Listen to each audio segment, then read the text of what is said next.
তো এই যে গার্মেন্টসের তো শৃঙ্খলা নিয়ন্ত্রণ করতে পারতেছেন না, গার্মেন্টস দিয়ে দেন ইন্ডিয়ার হাতে, দিয়ে দেন ইন্ডিয়ার হাতে, তাই না? ও যাইতে আসতে খালি কেনা বেচা করবে, ও মানুষরে কিনবে, ও দেশরে কিনবে, ও নীতিকে কেনা বেচা করবে, সব কেনা বেচা করবে, ক্ষমতায় থাকার জন্য বন্দর দিয়ে দেওয়ার পায়তারা করতেছে। এইটাই আমরা বারবার বলতেছি। এই বন্দর, ওই যে করিডোর দিছে না, করিডোর, করিডোর যদি দেওয়ার ঠেকাতে পারি আমরা, তাহলে আমেরিকারে বললেও আমেরিকা মানে আমার দেশের মানুষ খারাপ, দুর্নীতি করে, এই জন্য আমার দেশকে আমি মানুষের হাতে কর্তৃত্ব দিয়ে দেবো? হ্যাঁ, আমার বন্দরের মানুষ যদি দুর্নীতি করে আমি ঠিক করবো, কোন কোন জায়গায় ভুল আছে ঠিক করবো। আর আমি আমি যদি ঠিক করতে না পারি আরেকজনের হাতে দিয়ে দেবো, দেশেরই মধ্যে আরেকজনের হাতে দিয়ে দেবো। ডক্টর ইউনূস বন্দর যদি ঠিক করতে না পারে, সে নেতৃত্ব দেবে না, সে সরকারে থাকবে না।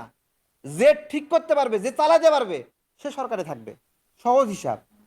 হ্যাঁ, চালাতে পারবে না দেখে বিদেশির হাতে দিয়ে দিবে।